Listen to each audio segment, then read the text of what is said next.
பாவமான சாபமான வாழ்க்கையில லஞ்ச பணம், ஏமாற்றது, பாவம், அசுத்தம் உன் வீட்டில் இருந்தா நீ தூக்கி போடு. அப்பதான் இயேசு உன் வீட்டுக்கு வருவார்.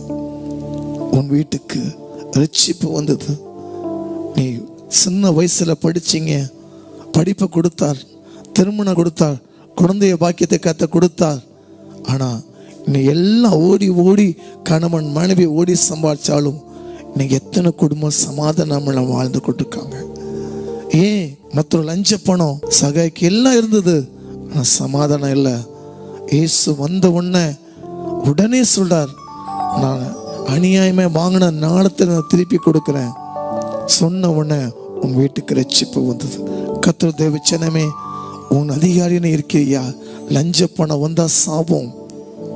உன் வீட்டில் அசுத்தம் இருந்தால் பாவம், மதுபானம், சிகரெட்டு, இது அத்தனை பாவம். நீ எப்போ அதை தூக்கிறியோ உன் வீட்டுக்கு இயேசு வருவா. இயேசு வந்த வீட்டிலே சமாதானம், இயேசு வந்த வீட்டில் சந்தோஷம் என்று பார்க்கிறோம். இன்றைக்கு உன் வீட்டில் கசப்பான வாழ்க்கையை வாழ்கிறாயா? இன்றைக்கு உன் வீட்டுக்கு இயேசு வருவார், உன்னை ரட்சிப்பார். நீ பழைய சுவாபத்தை, உன் கோபம் பாவத்தில் தூக்கி எறியும் போது, நீ பரிசுத்தமாய் வாழும் போது உன் வீட்டுக்கு ரட்சிப்பை கத்த கொடுப்பா.